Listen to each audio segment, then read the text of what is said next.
Feeling stuck? Yearning for more? You're in the right place. This is Midlife Moxie with Nicole, where you're going to get a weekly dose of courage, clarity, and maybe a little bit of chaos as we navigate our best chapter yet, midlife.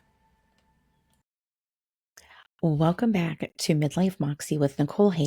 I'm your host, Nicole. Today we're talking about something that I call soul food. And I'm not talking about food for your body, but food for your spiritual soul. In midlife, many of us find ourselves feeling a deep, gnawing hunger that has nothing to do with what's on our plates. It's a hunger for meaning, for depth, and for a connection to the person that we are becoming. And maybe you felt it too. That restless feeling that there has to be more than just checking boxes and just getting by each and every day. Maybe you found yourself standing in your kitchen in the morning or afternoon or evening, feeling completely empty despite having accomplished everything on your to-do list. Or maybe you've caught yourself just staring out the window, wondering when you stopped feeling truly alive and started just surviving. We've been so busy feeding everyone else, our children, our partners, our careers, and maybe even aging parents, that we've forgotten how to feed ourselves. And I don't mean surface level care of bubble baths and pedicures, even as lovely as those can be. I'm talking about real practices that truly nourish our inner being, that make us feel like we're coming home to ourselves after years of living in roles that felt necessary, but somehow constraining. This episode is an invitation to feast. It's about giving yourself permission to be hungry for what no longer nourishes you and to discover practices that will sustain you throughout this profound life transition. There's often a rebellious quality to this hunger in midlife, a refusal to settle for what you've been told should be enough. So if you feel that inner rumbling, that sense that there has to be more than just getting through the day, then you're in exactly the right place. So what is soul food really? When I talk about soul food, I'm talking about sustenance that goes far beyond survival. It's not about checking boxes or doing what you think you should do. This is about truly what feeds the essence of who you are becoming at this stage of life. It's the practices that make you feel real and alive, not performed or even perfected. For many of us, this hunger emerges after decades of living in roles that felt necessary but constraining. Soul food is what nourishes the parts of ourselves that we may have neglected, suppressed, or never even fully knew we had. It's about reclaiming what we set aside when we were busy building our lives. And the beautiful thing about this soul food is it's often found in the sacred ordinary. It's not necessarily about grand spiritual experiences or week-long retreats. This is more about focusing on small, consistent practices and moments that reconnect us to our own inner authority and wisdom. It's about learning to digest and integrate our experiences so that they transform us from the inside out. The kind of nourishment that we need in midlife is fundamentally different from what we needed in our younger years. There's a profound shift that happens, an understanding that can bring so much clarity. We move from external to internal validation. In our younger years, nourishment often came from achieving, from being chosen, or from getting approval elsewhere. And midlife flips this script. Suddenly, we are in need of practices that help us validate ourselves. We stop waiting for permission from the outside world, and we learn to start giving it to ourselves. We shift from fixing to accepting. Our younger years were often projects of self-improvement. How do I fix myself? How do I become better? But in midlife, the real nourishment comes from asking, how do I accept and work with who I actually am right now? We evolve from adding to subtracting. Early, we may be asking, what else should I be doing? But as we move deeper into midlife and this transition, the real soul food comes from releasing, shedding roles, letting go of expectation, letting go of people or people-pleasing patterns that were never truly ours to begin with. It's less about filling ourselves up and more about emptying out what is no longer true. And perhaps most profoundly, we move from future to present. So much of our early life is spent in a state of when I get there, then I'll be happy. And midlife nourishment is about being here now, not waiting, not preparing, but living in the life that we have right now.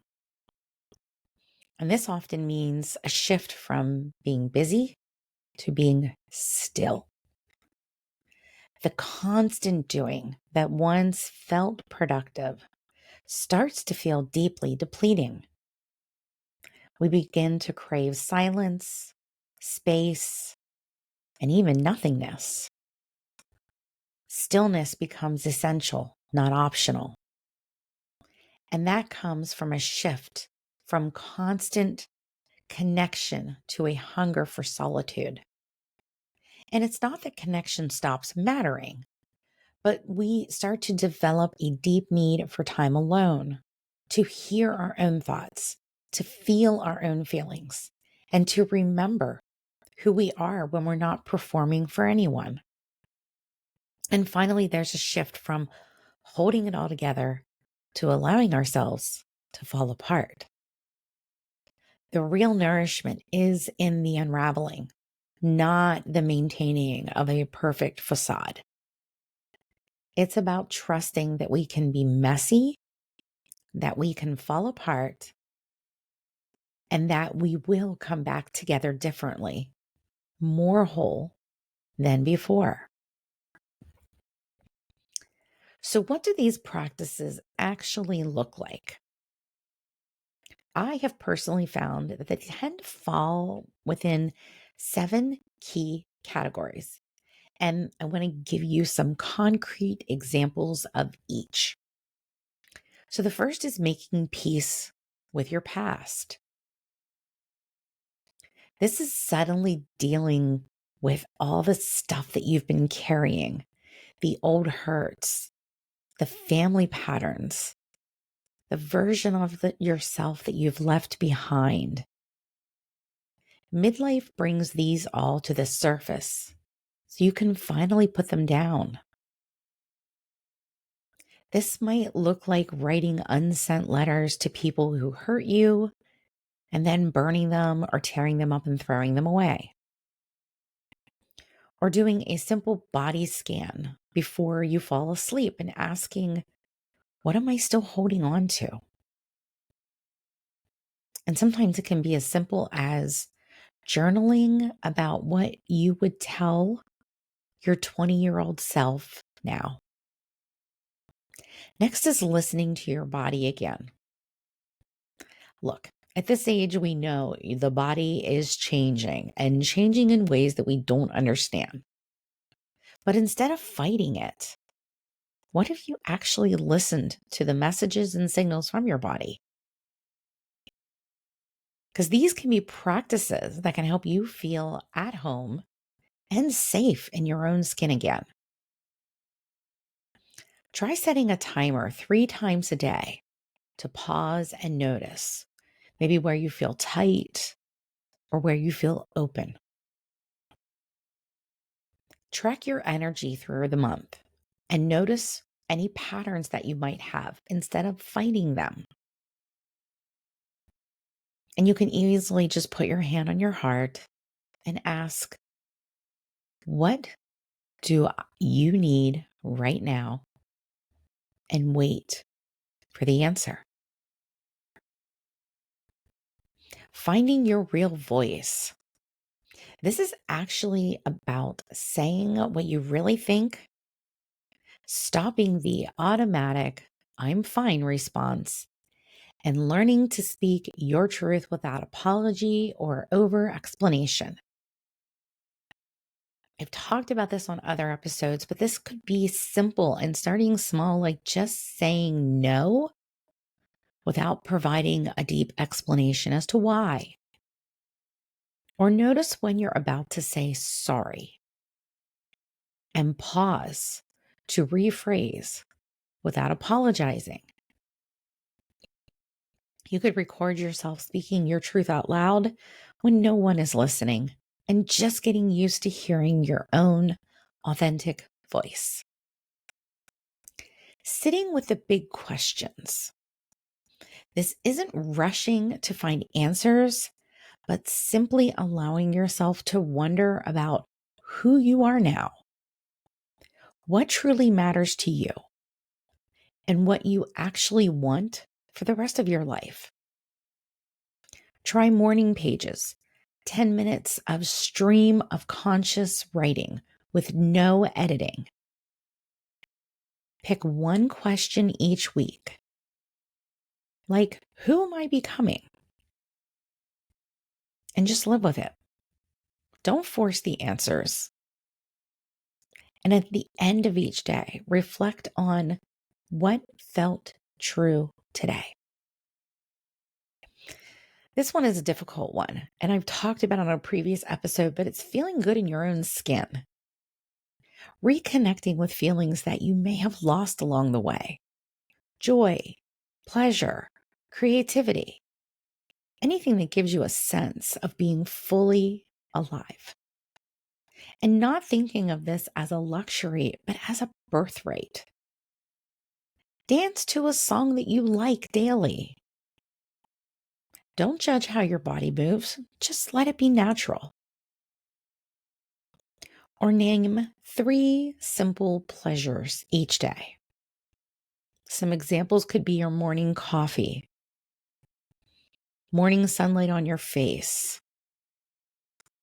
or crawling into bed with soft, fresh sheets.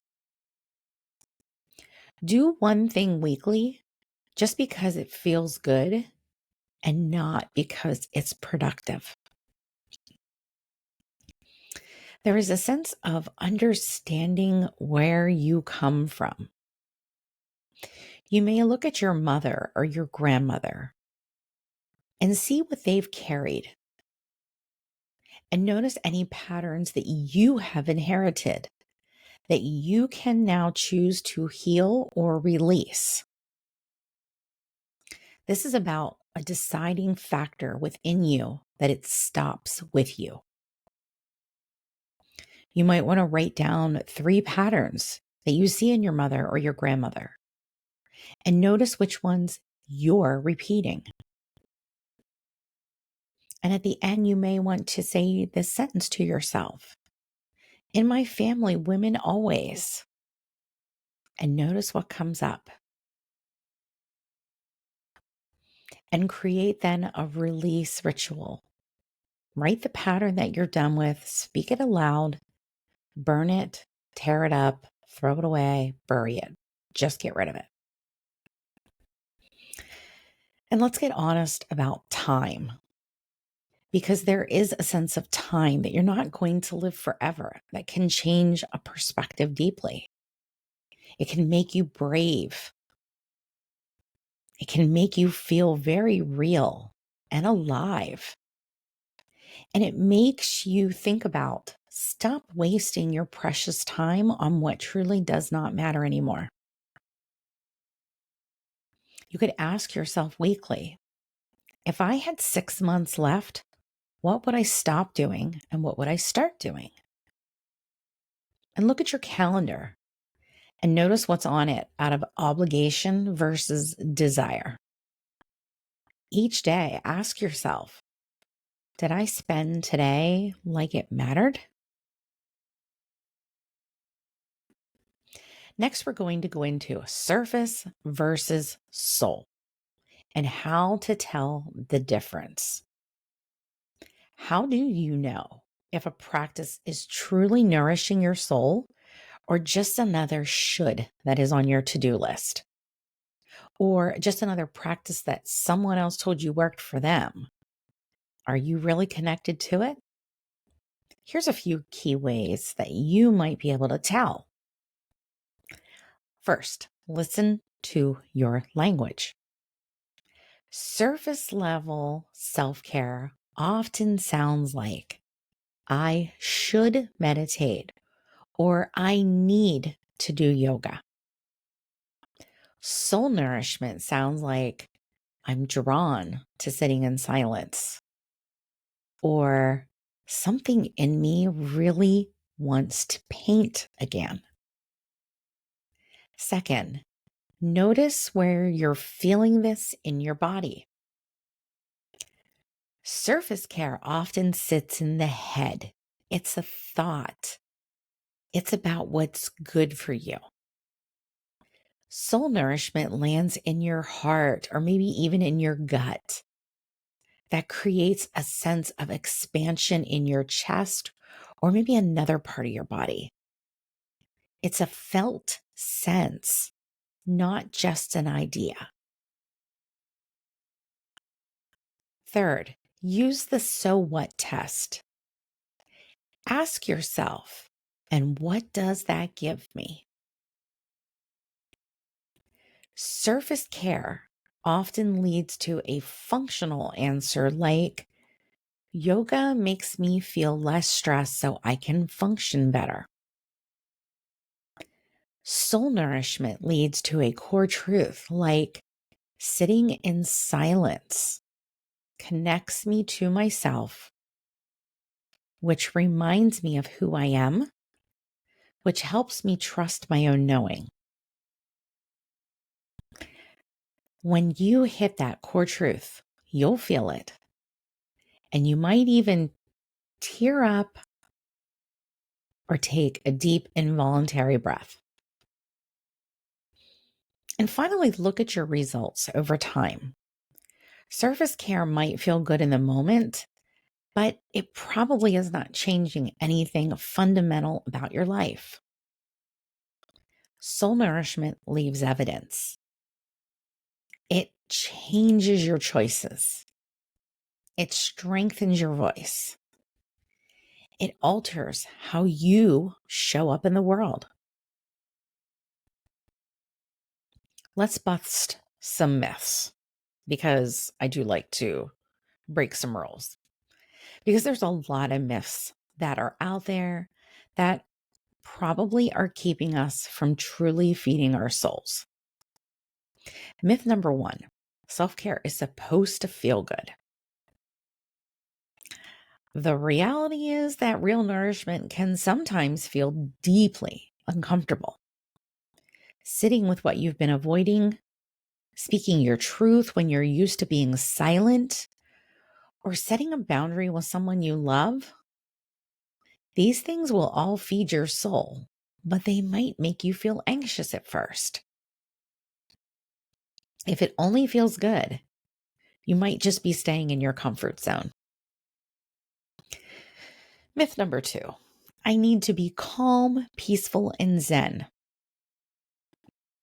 Anger, grief, and frustration are part of the human experience. And sometimes the most nourishing thing you can do is just let yourself be pissed off. Spiritual practices are not about transcending your humanness. They're more about allowing you to be fully human. Myth number three, I need to heal before I can move forward. This is a trap that keeps so many women stuck. You don't need to be fixed or complete to live a full and meaningful life. You can be healing and living at the same time. The journey is the destination. And lastly, myth number 4. I should be able to do this alone. This is the myth of the hyper-independent woman who needs no one. That was me. And that might be you. The truth is that sometimes the most nourishing thing you can do is ask for help. Find a guide or find someone to just simply witness you by someone who really, truly gets it. So how do you begin? How do you actually start? The key, really, truly, is to make it so easy that your brain can't say no. Start stupid small. I'm not talking about setting aside 30 minutes that you are going to fully meditate. This might just be 1 or 2 breaths that are conscious within you before you get out of bed in the morning. Or writing 1 sentence in a journal. Taking a few minutes just to stretch your body. Your brain won't resist something this small. And that small habit is what grows into a sustainable practice.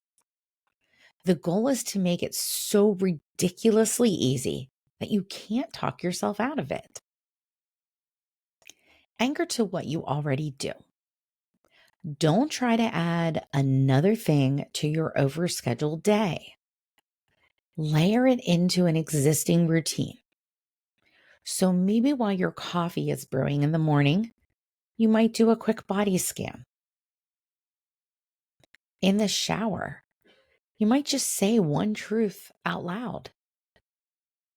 Or before you go to bed, name one thing that felt real and true for you during that day. Or maybe while you're in the waiting line at the store, just notice your breath. These micro moments add up to profound shifts over time.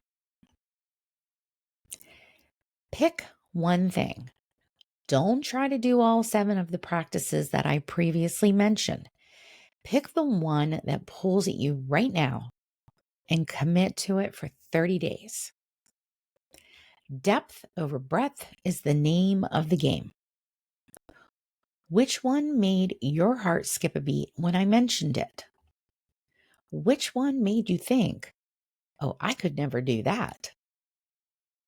The resistance is often the point that is drawing you towards what you need. So go back and listen to this episode again and listen to those 7. Schedule it like it matters. If it's not on your calendar, it probably won't happen. Treat your soul nourishment like a doctor's appointment and make it a non-negotiable. Even if it's just 10 minutes, block the time and honor it. You wouldn't skip a doctor's appointment because you didn't feel like it. So don't skip an appointment with your own soul. Notice what resists. When you think, I don't have time, or I'll start on Monday, that's valuable information. What's the real reason? And usually it's not about time. It's about fear of what you might discover about yourself. So use that resistance as a compass. The practice you're most avoiding is probably the one you need the most. And most importantly, let's drop the perfectionism. If you miss 3 days, you haven't failed. You just start again today. If you sit down to journal and you end up scrolling on your phone, that's not a failure. It's just valuable information about what you are resisting. The practice is just showing up. So give yourself permission to be messy and to be human in the process. And let me share my own messy, imperfect journey because it has truly been all of that. I am continually on the journey alongside all of you that are listening and to every client that I work with. My own practices are a constant work in progress. And that's exactly as I think it should be. When I first left my corporate job, I had all this unstructured time, and I felt like I was flailing without actually flying. I had to learn how to structure my work days, not just for productivity, but to honor my own energetic cycles. That's why now I have no client work on Mondays or Fridays. These are days to fill my own cup, podcasting, planning, creating, thinking. And I still have days that get away from me, but I've stopped wallowing in perfectionism about it. My meditation practice is far from perfect, and I've made peace with that. Some days I do 20 minutes twice a day, and I feel like a spiritual warrior. And other days, 5 minutes is all I've got. And I used to beat myself up about that. But my mantra truly is something is better than nothing, and that keeps me going. I've learned that consistency matters more than duration. I keep a digital schedule for everything, business and personal life, and I review it weekly. If I don't write it down, it simply just does not happen. And maybe that's my midlife brain, but I'm not going to be apologetic about that anymore. It's how I function and honoring that this is part of my soul care. Reading before bed has become a solid habit, but it wasn't always. I used to get sucked into late night TV or scrolling on my phone. Anything but being quiet with myself. Now I go to bed 30 minutes before I actually want to fall asleep just to read. It's become this sacred transition time that my soul craves. And probably my biggest evolution has been through my workout routine. For years, I thought I had to do cardio, even though I absolutely loathed it. Discovering weightlifting changed everything for me. I realized that I didn't have to waste my life on a treadmill or doing something that drained my energy before I even started. So now my routines vary. It's lifting, it's Pilates, sometimes it's cardio, and some yin yoga stretching. And some days I swap out yoga for Pilates. Some days I lift heavier weights, and some days I lift lighter. I give myself absolute grace through it all. And here's a very recent example. I started a 5-day heavy lifting program, and after 4 weeks, I got bored. So then I tried 4 days, but that didn't give my body enough recovery time. So now I'm down to 3 days, and I'll reevaluate my plan in a month. Maybe it stays, maybe it changes. But I've learned to listen to my body and what it needs rather than just following someone else's perfect plan.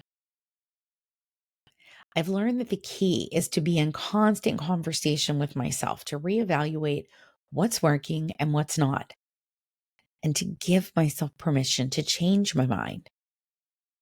That flexibility and the willingness to adapt is the essence of soul nourishment.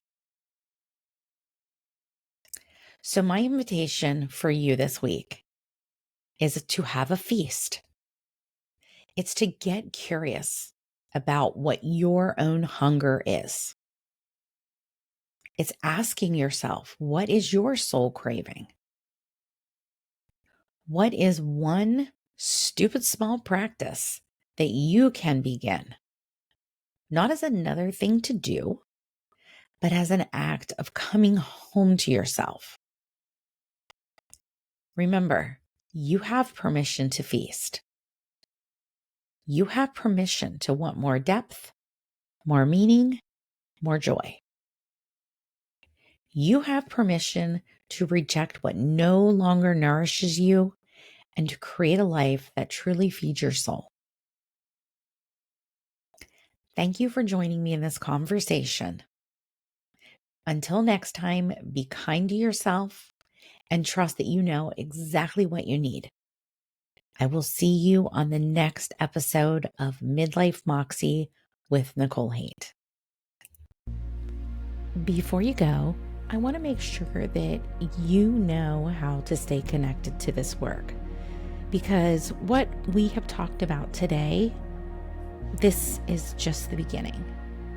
If you're sitting there thinking, holy shit, she just described my entire life, and you want to know exactly what patterns are running the show in your life, I've created something specifically for you. You can head on over to my website, www.nicolehaight.com, and take the assessment, which sacred pattern is running your midlife.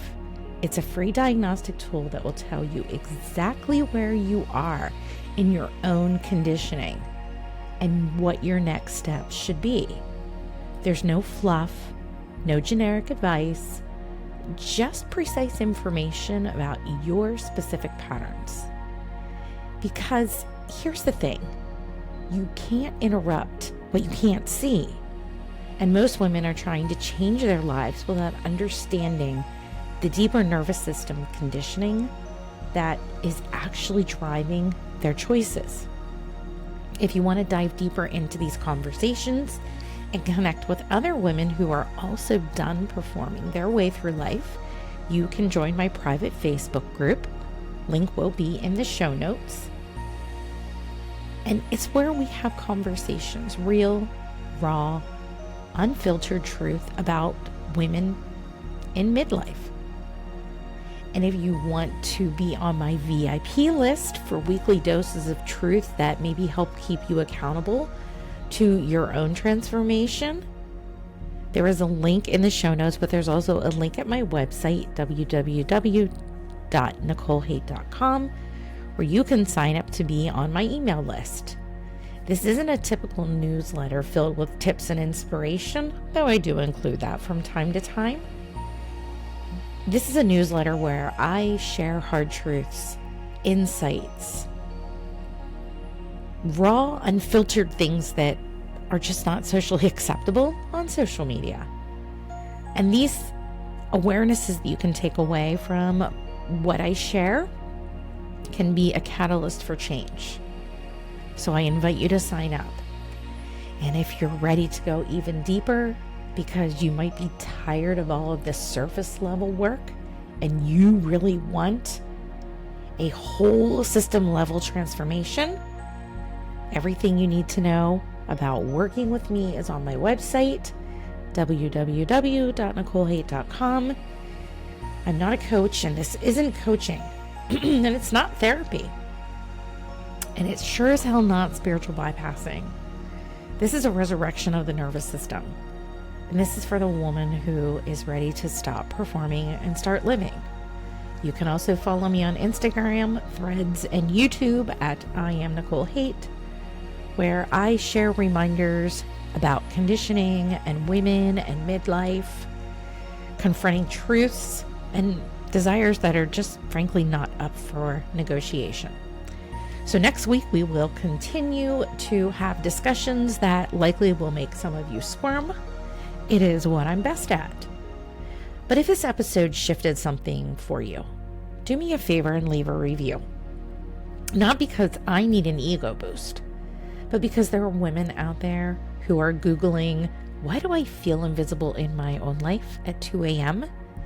And your review might be what helps them find this podcast. Your review could also be the breadcrumb that leads another woman out of performance prison and into her own resurrection. So until next week, remember, you don't need permission to want what you want. You never did. That was just conditioning dressed up as consideration. You're a woman in midlife. You don't need permission. You just need to have desires and wants and the ability to go after all of them. So stop asking and start claiming.